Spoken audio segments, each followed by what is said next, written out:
मैं हूं यूसुफ खान और आप देख रहे हैं जनराही न्यूज़ चैनल। आइए देखते हैं अगली खबर।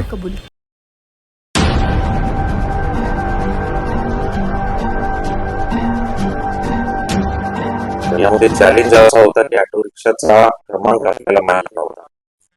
तांत्रिक तपास केला, फुटेज तपासले तरी क्लू लागत नव्हता. मग त्या घटनेच्या वेळी कुणी ही घटना पाहिली का, उपस्थित होतं का, या अनुषंगाने आमच्या पथकाने तपास सुरू केला.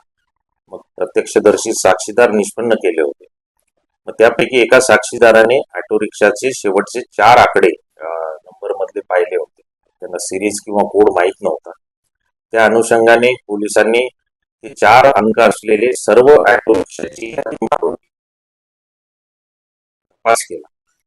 त्या दरम्यान MH04LX 4619 ह्या ऑटो रिक्षा चालकाला इंट्रोगेशन केलं असता त्यांनी हा गुन्हा केल्याचं कबूल केलं.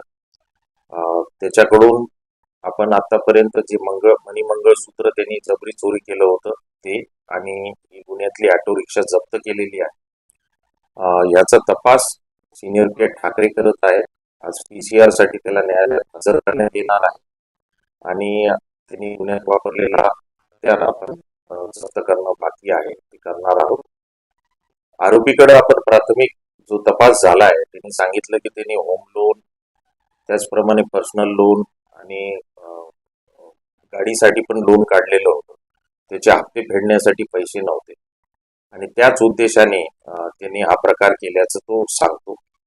अधिक तपास पोलीस कस्टडी रिमांड मंजूर झाल्यावर त्याच्याकडे करण्यात